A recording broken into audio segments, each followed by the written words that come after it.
Aleluia, Jesus ressuscitou.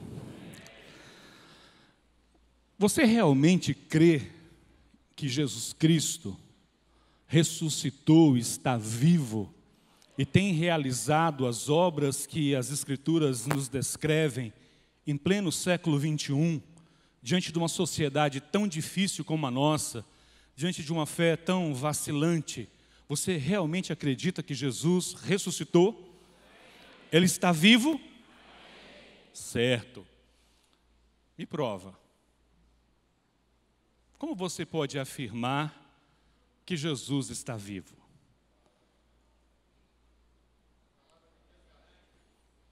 A palavra de Deus garante? Eu achei que alguém ia dizer assim: ele está vivo, senti a presença dele aqui. Ou então, falei com ele hoje, como dizem alguns adesivos em alguns carros. A ressurreição de Cristo, de fato, tem sido, desde o início dos séculos, um grande desafio para nós, cristãos, conseguirmos entender a plenitude do que significa a ressurreição, essa manifestação gloriosa, anastasis no grego. E eu gostaria de gastar um tempo com você nesta noite, refletindo sobre isso. O tema da nossa mensagem nessa noite é muito mais do que um túmulo vazio. Por quê? Para alguns cristãos, lá do primeiro século, a ressurreição ela funcionava como um ato comprobatório. Acreditava-se, sim, na salvação através da morte na cruz, através da paixão de Cristo, da sua morte na cruz. Então, a obra da salvação foi completada através da crucificação e quando Jesus disse ali na cruz, está consumado. E então, quando aconteceu a ressurreição e Jesus apareceu para algumas pessoas, isto acabou endossando a fé, fortalecendo um pilar da fé cristã, é crermos que Jesus Cristo ressuscitou. Você recitou sem saber o credo niceno, uma parte do credo, o primeiro credo da igreja cristã e também conhecido como credo dos apóstolos. Não sei se você se lembra do credo que os nossos pais ou nossos avós diziam assim: creio em Deus Pai Todo-Poderoso. Aí você falava, credo, creio. O que quer dizer crer em Deus Pai Todo-Poderoso? Mas creio em Deus Pai Todo-Poderoso, Criador dos céus e da terra, e todo o restante do credo apostólico que nós recitamos como uma doutrina de fé, aquilo que efetivamente nós acreditamos. E lá, no final, nós declaramos, cremos que Ele ressuscitou ao terceiro dia, conforme diz as Escrituras. E o irmão disse bem, as Escrituras dizem que Jesus Cristo ressuscitou. No entanto, isso apenas era um apoio para a fé cristã. Mas ao longo dos tempos, nós temos compreendido que a paixão, a morte, a ressurreição e a ascensão de Jesus constituem um ato indissolúvel para a salvação humana. Por quê? A ressurreição de Cristo foi o maior de todos os milagres que já aconteceram em todos os tempos, no passado, no presente e no porvir. Jesus Cristo ressuscitou. E eu quero meditar com você em Efésios, no capítulo 2, junto com você, no capítulo 2 de Efésios. Abra, por favor, sua Bíblia.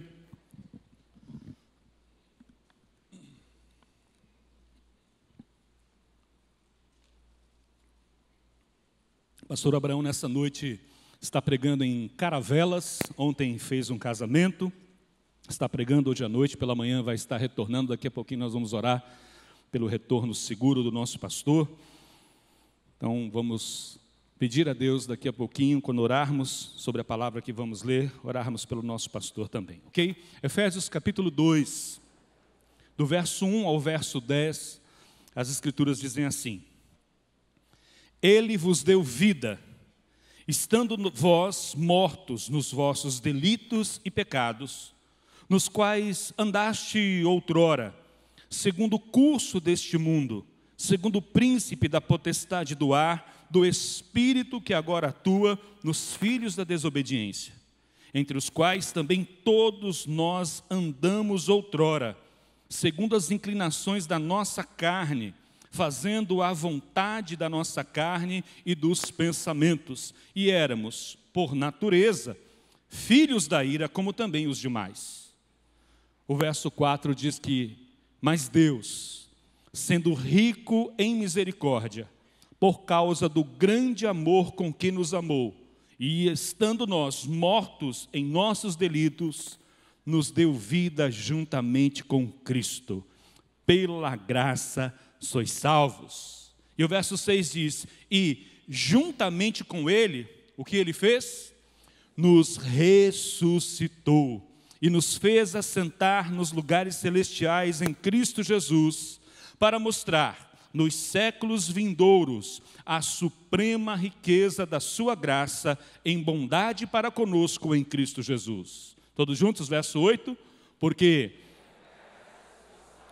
mediante a fé, isso não vem de vós, é dom de Deus. Mais uma vez, porque pela graça, isto não vem de vós, é dom de Deus, não de obras, para que ninguém se glorie, pois somos feitura dele, criados em Cristo Jesus para boas obras, as quais Deus, de antemão, preparou para que andássemos nelas.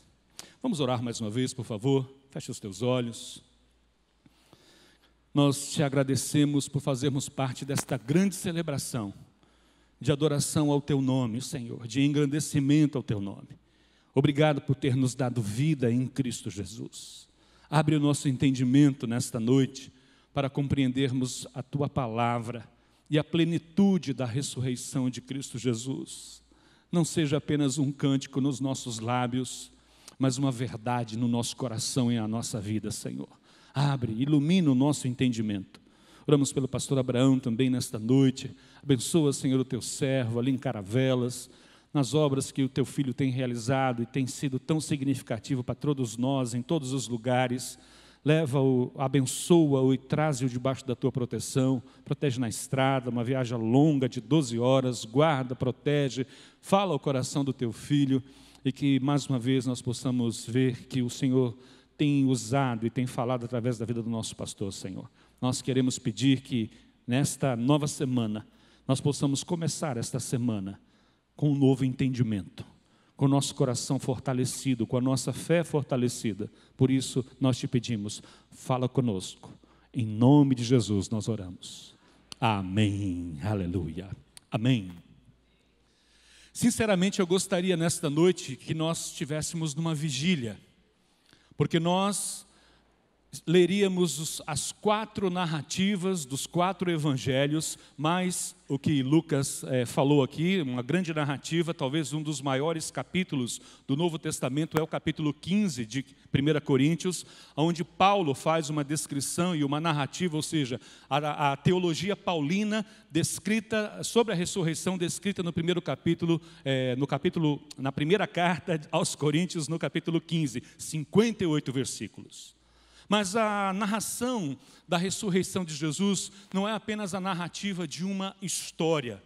Ela contém alguns elementos muito importantes para nós compreendermos que tipo de vida nós levamos hoje se, em Cristo Jesus, nós ressuscitamos.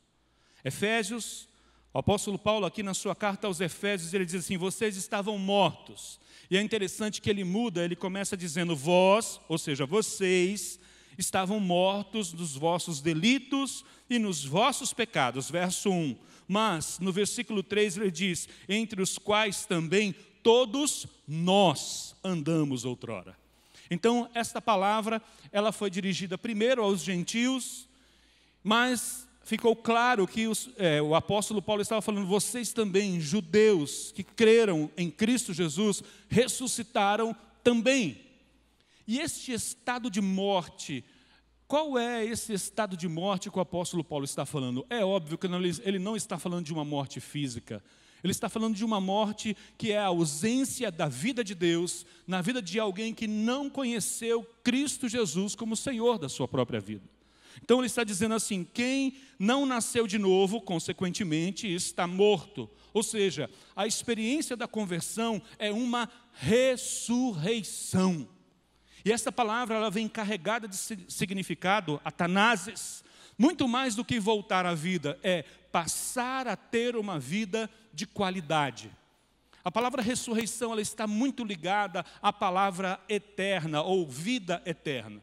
Para nós, e nós já ouvimos muitas pregações falando sobre a eternidade como um período que não se acaba, um período que nós não podemos numerar.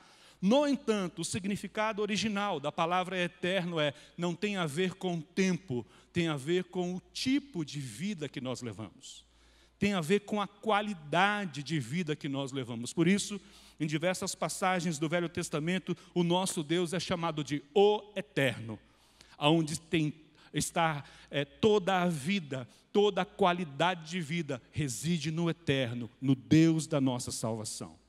E esse Deus, por causa do muito amor com que nos amou, nos deu vida juntamente com Cristo. O que isso quer dizer para nós cristãos do século 21? E eu convido você, nós não vamos ter essa oportunidade de ler os 4 evangelhos, as 4 diferentes narrativas sobre a aparição, as aparições de Jesus ressurreto aos seus discípulos, mas eu gostaria de pontuar com você, nós vamos ler, eu acredito que quem foi mais detalhista e quem nos fornece algumas informações importantes sobre a ressurreição é o apóstolo João. Foi o último dos evangelhos a ser escrito. Abra comigo, por favor, em João capítulo 20. E observe, na descrição de João, esta cena da ressurreição e quais foram os acontecimentos da aparição de Jesus e qual o contexto em que isso aconteceu. Eu acredito que o Senhor há de falar ao nosso coração em função do que aconteceu e dessa experiência de aparição. João capítulo 20, no verso 1 diz: no primeiro dia da semana, Maria Madalena foi ao sepulcro de madrugada, sendo ainda escuro, e viu que a pedra estava revolvida. Então correu e foi ter com Simão Pedro e com o outro discípulo, provavelmente João, a quem Jesus amava, e lhe disse: tiraram do sepulcro o Senhor, e não sabemos onde o puseram. E saiu, pois, Pedro e o outro discípulo, e foram ao sepulcro. Ambos corriam juntos, mas o outro discípulo correu depressa, mais depressa do que Pedro, e chegou primeiro ao sepulcro, e, abaixando-se, viu os lençóis de linho, todavia não entrou. Então Simão Pedro, seguindo, chegou e entrou no sepulcro, e ele também viu os lençóis, e o lenço que estivera sobre a cabeça de Jesus, e que não estava com os lenços, mas deixado num lugar à parte. Essa palavra lenço vem a palavra sudário, e por isso que existe a teoria do santo sudário, deste lenço que envolveu a cabeça de Jesus, que supostamente traz a imagem de Jesus. Mas no verso 8 diz: então entrou também o outro discípulo que chegara primeiro ao sepulcro, e viu e creu, pois ainda não tinham compreendido a Escritura, que era necessário ressuscitar ele dentre os mortos. E voltaram os discípulos outra vez para sua casa. Me permita fazer uma observação. A primeira pessoa que viu Jesus não foi Pedro. A primeira pessoa que viu Jesus não foram os discípulos. A primeira pessoa que viu a Jesus ressurreto, essa narrativa não está aqui, mas está em Marcos capítulo 16, é Maria Madalena.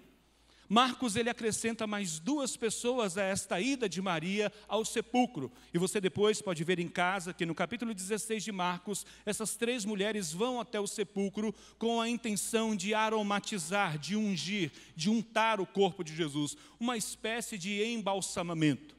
E elas, ao irem para o lugar da sepultura, tinham algo que as preocupavam: quem iria remover a pedra, aquela grande pedra que foi colocada à porta do sepulcro. Essa grande pedra, ela foi colocada no sepulcro por 2 razões específicas, pelo menos. Primeiro, alguns judeus, autoridades judaicas, realmente tinham medo que Jesus ressuscitasse. E se você perceber na descrição de Mateus capítulo 26, ele vai narrar isso como uma preocupação, capítulo 28, uma preocupação das autoridades judaicas, que se colocasse uma grande pedra, porque havia um dito que era possível que ele ressuscitasse ao 3º dia. A segunda situação é com respeito às próprias autoridades romanas. Nós vimos aqui, domingo passado, o pastor Abraão falando a respeito da posição de Pilatos, o governador da Judéia, e também o rei da Judéia, Herodes. Como eles temiam se envolver nas questões com respeito a Jesus, eles não viram crime, eles não viram nada que o pudessem condenar e lavaram ambos as suas mãos. Então, houve um reforço da parte do Império Romano de colocar soldados à porta do sepulcro. Irmãos, guardar sepulcro é uma coisa um pouco antagônica. Se tem um lugar seguro, é o cemitério. Está certo que ninguém quer ficar lá.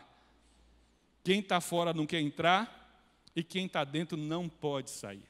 Para que guarda?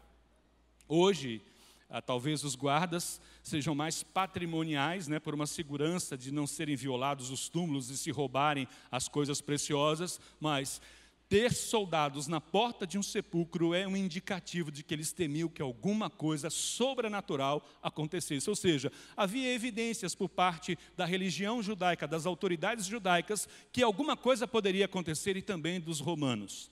Mas me parece que mesmo Jesus, tendo gasto um tempo importante, pelo menos por 5 vezes nas Escrituras, Jesus se senta com os seus discípulos e explica para os seus discípulos o seguinte: olha, convém que eu morra, que eu entregue a minha vida, mas ao terceiro dia eu vou ressuscitar. Jesus falou isso a primeira vez, eles falaram amém. Jesus falou a segunda, a terceira vez, eles falaram glória a Deus, amém. Talvez na 4ª e 5ª vez que Jesus falou isso com os discípulos, eles falaram: Jesus, nós já entendemos, o Senhor já nos falou sobre isso, esse assunto já está claro para nós já compreendemos que o Senhor vai ressuscitar. O Senhor pode ficar tranquilo, porque para a gente vai ficar tudo bem, o Senhor vai morrer e nós vamos ficar aguardando do lado de fora, em vigília por 3 dias, porque o Senhor vai ressuscitar. Foi isso que aconteceu, irmãos? Não.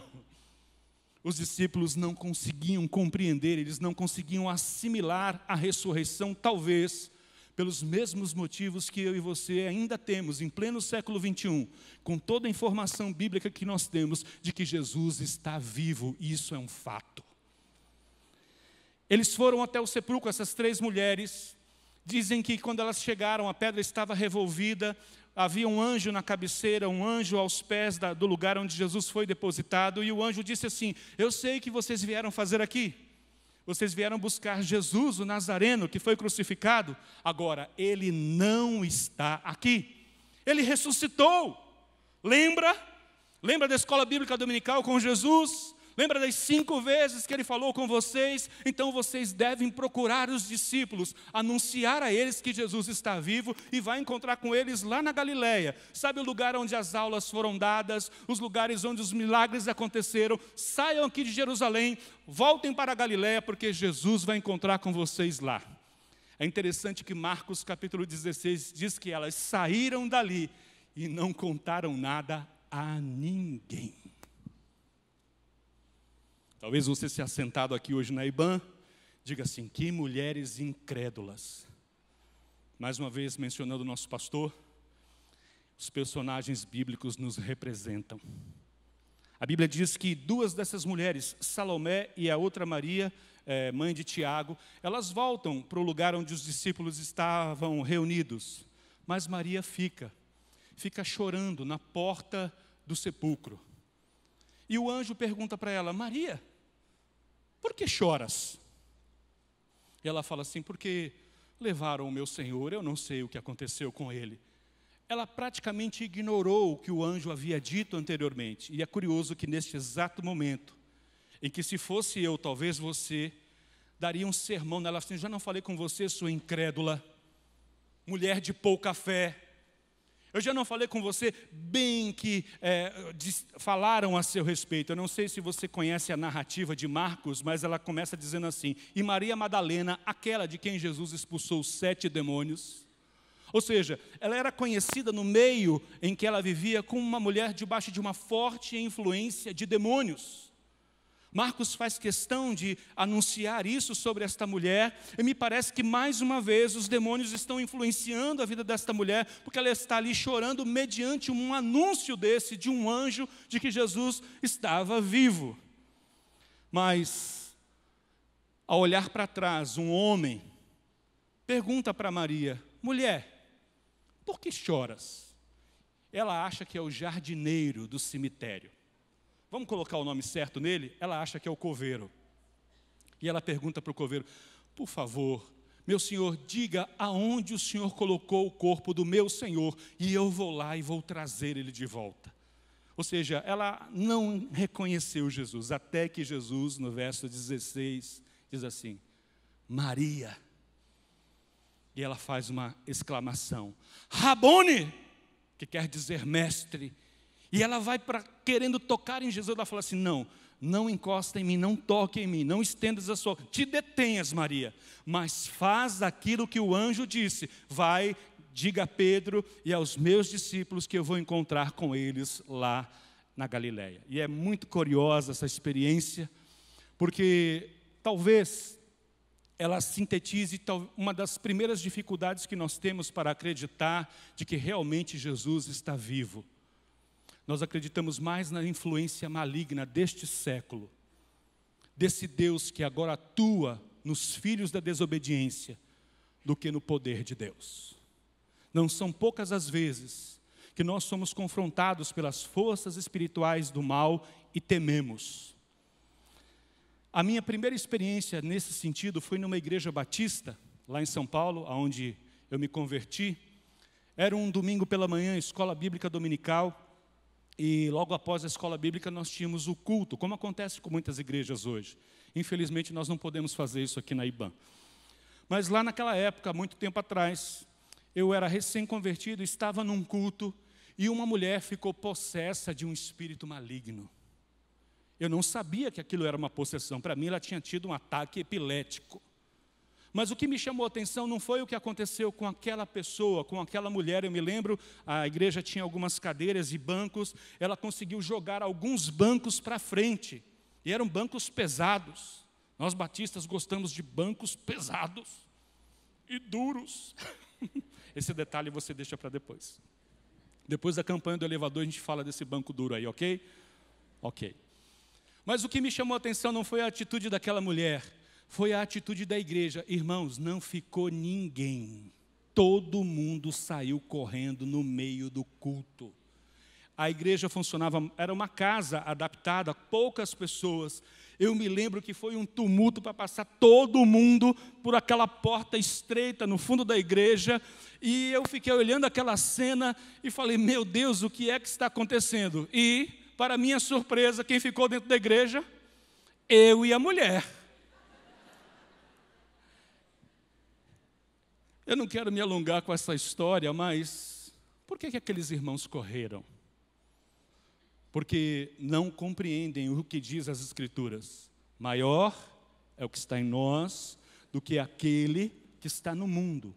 E uma das coisas que o apóstolo Paulo nos fala no capítulo 2 de Efésios é que nós estamos assentados nos lugares celestiais em Cristo Jesus. Sim, estávamos debaixo da influência do príncipe da potestade do ar, desse espírito que atua nos filhos da desobediência, mas nós ressuscitamos e fomos colocados acima. E vencemos todo o poder das trevas. E é interessante que o apóstolo Paulo diz: nós estamos assentados nos lugares celestiais em Cristo Jesus, porque nós somos ressurretos junto com Ele. Então a primeira pessoa que Jesus aparece é para uma mulher que era conhecida como Maria a endemoniada. Maria, aquela que tinha uma forte influência de espíritos malignos, mas a ressurreição de Cristo venceu todo o principado, toda a potestade, todo o que se pode conhecer nesta terra, embaixo da terra, em cima, que Jesus Cristo é o Senhor. Tudo foi colocado debaixo do governo dele. Por quê? Porque ele realmente ressuscitou. Aleluia! Mas nós, às vezes, como Maria Madalena, nos comportamos como se o poder que está em nós e o poder da ressurreição fosse menor do que a influência dos espíritos malignos. Efésios também nos fala a respeito de nós atendermos os desejos da nossa carne, os desejos do nosso pensamento. E é curiosa aqui no capítulo 20 a atitude de Pedro e de João, os dois principais discípulos de Jesus. Eles correm após este anúncio. Maria, depois que encontra Jesus, vai anunciar a Pedro. Em Marcos capítulo 17 diz que ninguém acreditou nela. Mas Pedro aqui, na narrativa do Evangelho de João, diz que Pedro e João vão lá ver o que está acontecendo. E eles chegam e a pedra está revolvida. E eles entram. João não consegue entrar. Mas Pedro, conhecem Pedro? Impulsivo. Primeiro fala, depois pensa. Pedro, muito envolvido com os seus próprios sentimentos, foi o mesmo Pedro que, depois da crucificação, depois da morte de Jesus, e aquele marasmo que ficou naqueles dias em que eles não sabiam o que ia acontecer, chegou para os discípulos e disse: vou pescar. Eu sou pescador, pesquei a minha vida inteira, e eu acho que esse negócio de cristianismo, de evangelho, não funciona mais. Lembram da passagem? E ele sai para pescar, e os discípulos vão junto com eles, e essa é uma outra aparição de Jesus. O que eu quero enfatizar aos irmãos é que talvez Pedro e João mostrem para nós a dificuldade de lidarmos com os nossos sentimentos, com as inclinações da nossa carne, com a dificuldade que temos de nos sentar e aguardar Deus agir. A Bíblia diz que eles entraram, verso 6 do capítulo 20 de João. Então Simão Pedro, seguindo-o, chegou e entrou no sepulcro, e ele viu os lençóis. E o lenço que estivera sobre a cabeça de Jesus, e que não estava com os lençóis, mas deixados no lugar à parte. Ele pega aqueles panos que não foram dobrados, que não foram desenrolados. Ele observa, é interessante que alguns comentaristas dizem que quando Pedro pega aqueles tecidos, ele percebe que alguma coisa diferente aconteceu. Não foi alguém que entrou, roubou o corpo de Jesus e deixou os tecidos ali. O corpo simplesmente desapareceu. Porque os planos continuavam com um formato de um corpo. Eles ainda estavam ensanguentados, apesar de José de Arimateia e Nicodemos terem limpado, cuidado do corpo de Jesus. Mas já faziam 3 dias, o corpo já tinha entrado num estado de putrefação. Mas ele pega os lenços, percebe que o lenço que estava sobre a cabeça de Jesus foi cuidadosamente tirado e colocado à parte dos lençóis. Mas a Bíblia não diz nada sobre esta reação de Pedro. Então, entrou também o outro discípulo que chegara primeiro ao sepulcro, e quando ele viu, ele creu. Percebem? Um mexe no tecido, olha, não sente nada. O outro olha e fala: ele ressuscitou. Ele ressuscitou. Nós hoje somos muito desafiados a acreditar nos nossos métodos, a acreditar nos nossos planos, nos nossos projetos, mas nós não estamos abertos para a ação sobrenatural de Deus em nossa vida. Isso é um exemplo de Pedro, porque a ressurreição, sim, irmãos, nos habilita a vivermos coisas que estão fora da nossa razão, estão fora da nossa metodologia, é maior do que nós. Nós estamos falando do eterno, do Deus que tem a essência de toda a vida pelos séculos dos séculos, amém. Esse Deus nos ressuscitou em Cristo Jesus e nos deu vida juntamente com Ele. Pela graça sois salvos, mediante a fé. Isso não vem de vós, é um presente, é um dom, é um carisma de Deus. Nós somos levados a termos uma vida diferente de uma vida comum. Por quê? Ao olharmos para as Escrituras e compreendermos a ressurreição, nós vamos perceber que nós somos chamados para coisas extraordinárias. Para nós não continuarmos vivendo dentro da mediocridade de uma vida comum, mas de fato experimentarmos a manifestação poderosa de Deus na nossa vida e através da nossa vida. Nós podemos controlar isso? Não. Nós podemos direcionar? Não. Isso vem da parte de Deus. Ele faz quando Ele quer, como Ele quer, do jeito que Ele quiser. E essa aparição, ela acontece depois, no capítulo 20 ainda de João, verso 19, acompanhem comigo, João 20, 19, ao cair da tarde daquele dia, o primeiro da semana, trancadas as portas da casa onde estavam os discípulos, com medo dos judeus, veio Jesus, pôs-se no meio deles e disse o quê? Paz seja convosco.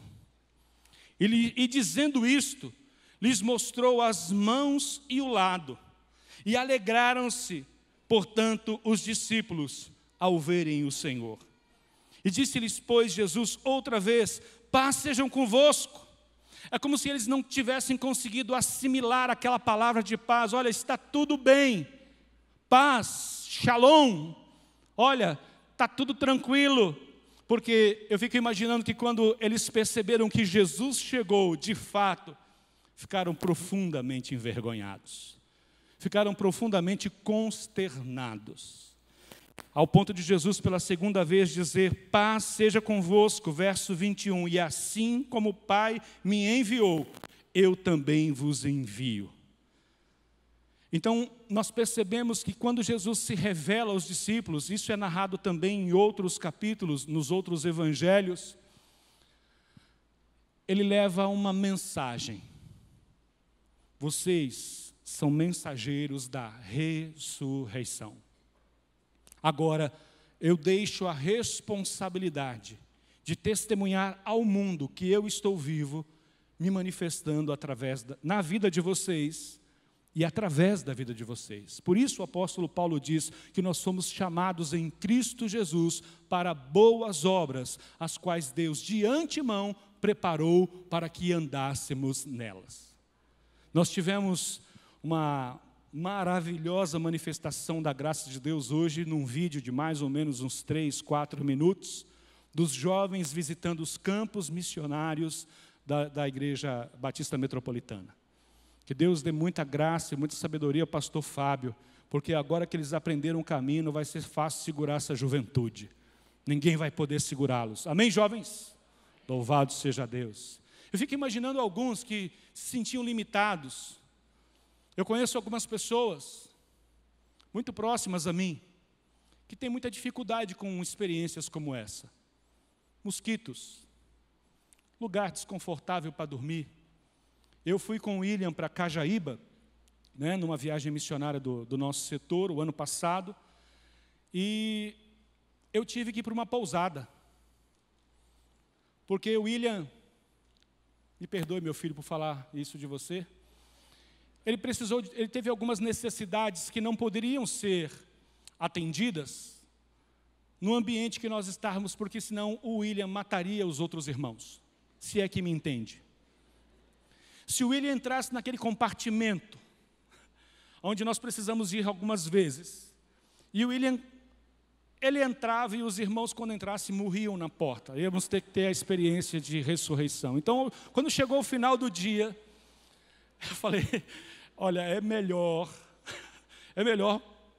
para o bem dos irmãos e para o bem nosso, que a gente vá para uma pousada. A casa do pastor Pedro estava lotada, nós acho que éramos quase 50 pessoas, tanto em Cajaíba, em Matapera, e eu me lembro que eu e mais alguns irmãos fomos para a pousada e os irmãos ficaram lá. E eu quero dizer que é difícil para a gente, às vezes, sair do nosso conforto, sair das coisas normais, daquilo que a gente está acostumado a fazer.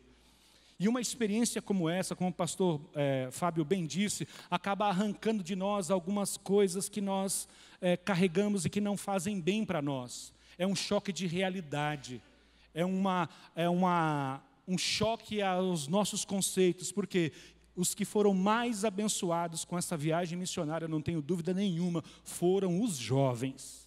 Pessoas foram tratadas na sua dentição, na sua saúde, receberam assistência social, ouviram falar de Jesus, mas a experiência marcante na vida dos jovens, isso de fato mudou a vida deles para sempre.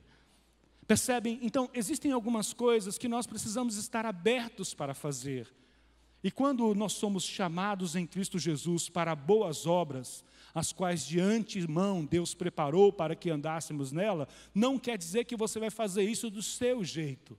Não quer dizer que as coisas vão funcionar segundo uma estratégia e um plano seu. Mas não, Deus vai te conduzir por um caminho e vai te dar uma experiência que você nunca pensou que pudesse ter. de anunciar a palavra de Deus, de cuidar de outras vidas, de construir casas, de levar assistência médica a comunidades tão distantes. Há algo em você que o Senhor potencializou através da ressurreição. É algo sobrenatural. Você não aprendeu isso na faculdade. Não foi através de um curso técnico ou do seu aperfeiçoamento profissional que você recebeu isso. Não, você recebeu isso através da sua ressurreição. Uma capacidade de fazer coisas que humanamente são impossíveis, mas em Deus, em Cristo Jesus, nós podemos realizar. Por isso, irmãos, percebem, e nós vamos parar por aqui, percebem que existem elementos na ressurreição de Cristo que estão muito distantes do nosso dia a dia, da nossa vida cotidiana e principalmente das nossas decisões. Jesus Cristo ressuscitou. E nós temos esta mensagem: assim como o Pai me enviou, eu também vos envio. Hoje, aqui em Salvador, nós somos testemunhas da ressurreição. Como? Se Deus permitir, no próximo dia 13 de maio, nós vamos completar 29 anos como igreja. Mas também vai completar neste mesmo dia, que foi um domingo, em 1984, foi o dia que eu ressuscitei. 32 anos atrás. Estava morto nos meus delitos e nos meus pecados. Era controlado pelo príncipe da potestade do ar, pelo Espírito que agora atua nos filhos da obediência e mais um monte de demônio que eu não preciso nem enumerar para você, eu não consigo enumerar para você quanta influência maligna havia sobre a minha vida. Até o dia, um domingo do dia 13 de maio de 1984, que eu entreguei a minha vida a Jesus Cristo e ressuscitei. Passei a ter uma vida que eu não tinha antes. Passei a ter alguns elementos na minha vida que eu não possuía anteriormente. E ressurreição significa isso. É muito mais do que você levantar da morte. É você ter uma nova vida. Existem algumas pessoas no Velho e no Novo Testamento que ressuscitaram. Por exemplo, a filha de Jairo, o filho da viúva de Naim, Lázaro, que foi ressuscitado por Cristo. Essas pessoas voltaram a morrer. Nós não temos na Bíblia nenhuma narrativa de que a vida dessas pessoas foram completamente diferentes do que eram antes de elas passarem pela experiência da morte. Mas eu e você não.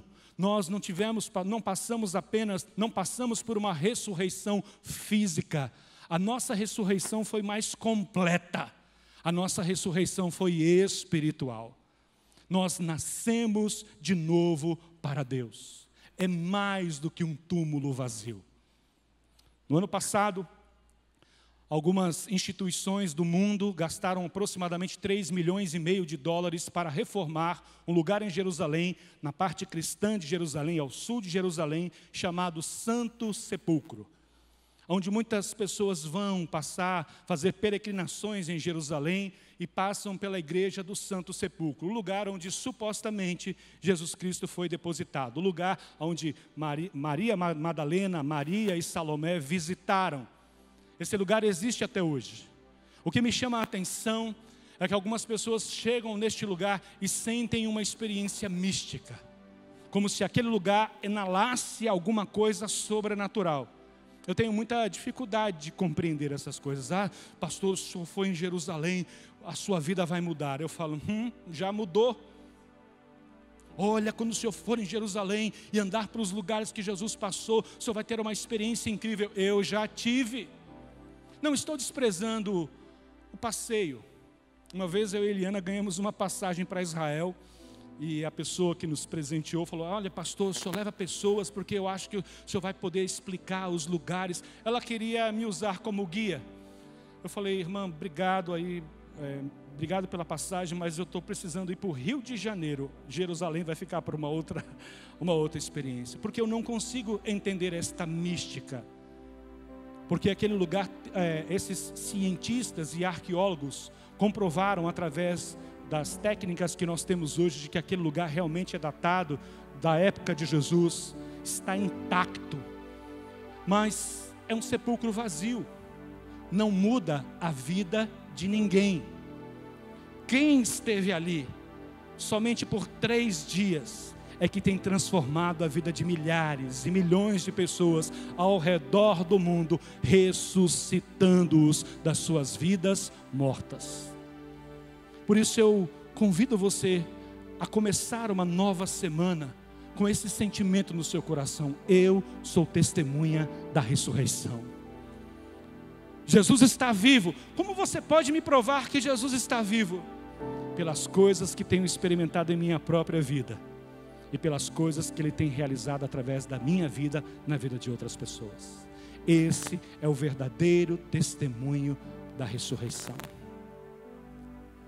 Talvez hoje você se encontre como Maria, chorando por alguma coisa que Deus já disse que vai resolver, por alguma coisa que há promessas da parte de Deus que haverá uma interferência sobrenatural, mas você continua chorando na porta do sepulcro, como se não tivesse recebido uma promessa, como se não tivesse recebido o consolo da parte de Deus.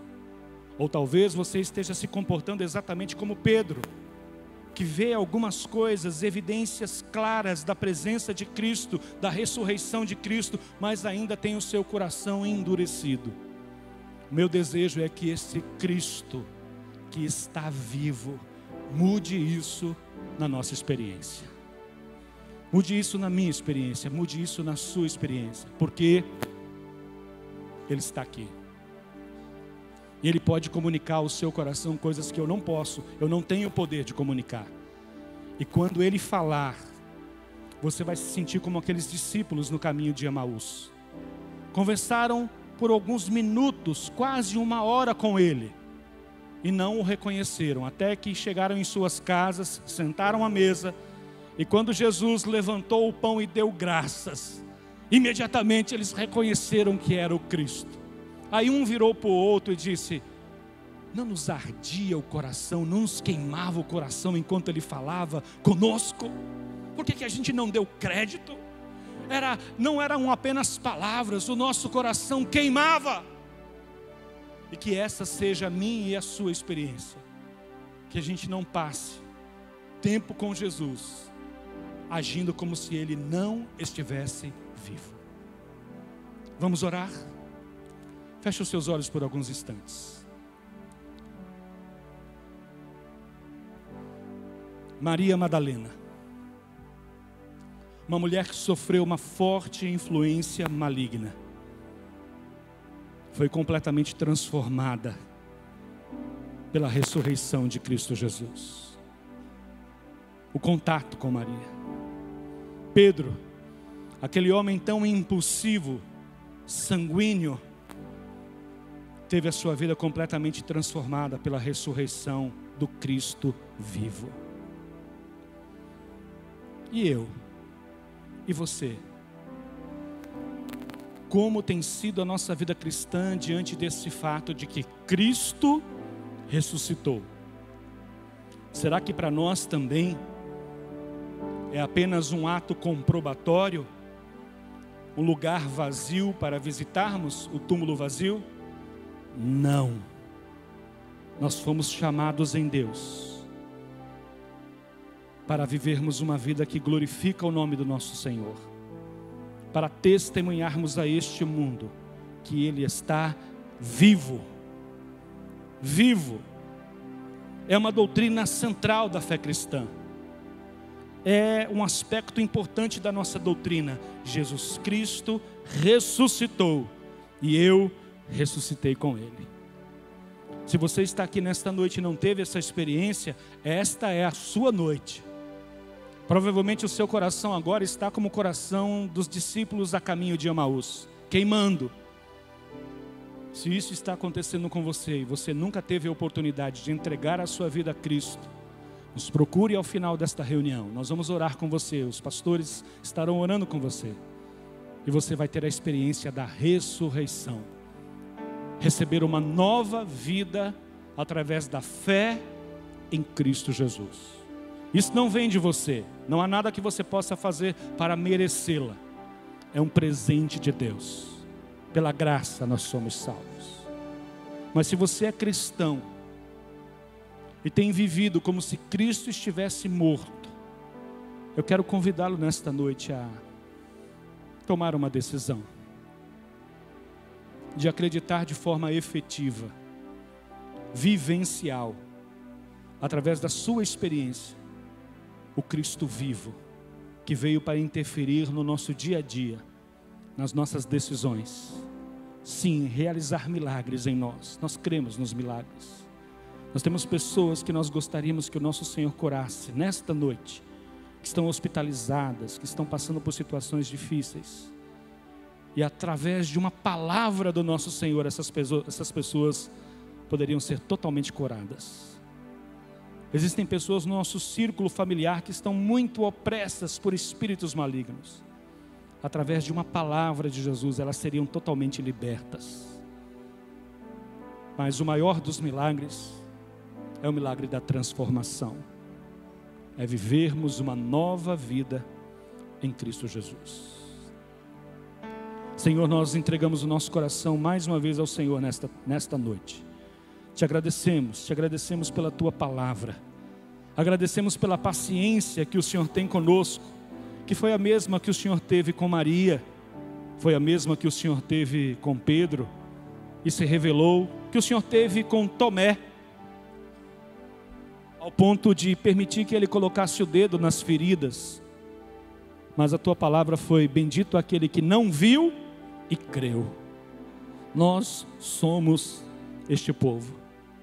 Nós não tivemos o privilégio de andar contigo, nós não vimos o Senhor, mas o Senhor está vivo em nós, o Senhor está dentro de nós. Nós não podemos negar isso. Recebemos uma nova vida em Cristo Jesus, e esta vida é poderosa, essa vida é desafiadora, e é dessa forma que nós queremos glorificar o Teu nome aqui nesta terra, Senhor. Nós nos levantamos hoje para uma vida que testemunhe a ressurreição do nosso Senhor e Salvador Jesus Cristo. E que através desta vida o Senhor seja exaltado, e que através desta vida o Senhor seja glorificado, porque o Senhor ressuscitou. Porque o Senhor ressuscitou. Para sempre. Para sempre. Para sempre. Coloque-se de pé no lugar que você está. Vamos encerrar esta reunião fazendo essa declaração. Para sempre exaltado é. Já está no tom? Para sempre exaltado é. Para sempre adorado é. Para sempre Ele vive, ressuscitou, ressuscitou. Mais uma vez. Para sempre exaltado é. Para sempre adorado é. Para sempre Ele vive, ressuscitou, ressuscitou. Vamos cantar aleluia? Cantamos aleluia, cantamos aleluia, cantamos aleluia. O Cordeiro venceu. Cantamos aleluia, cantamos aleluia, cantamos aleluia. O Cordeiro venceu. Cantamos aleluia, cantamos aleluia, cantamos aleluia. O Cordeiro venceu.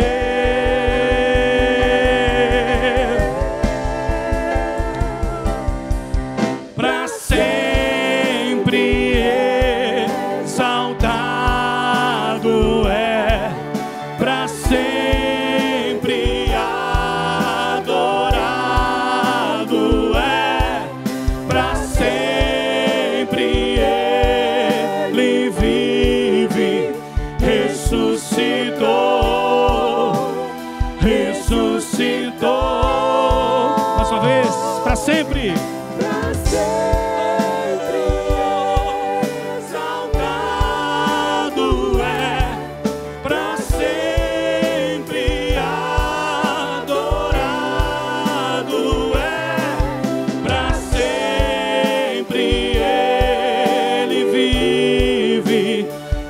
ressuscitou,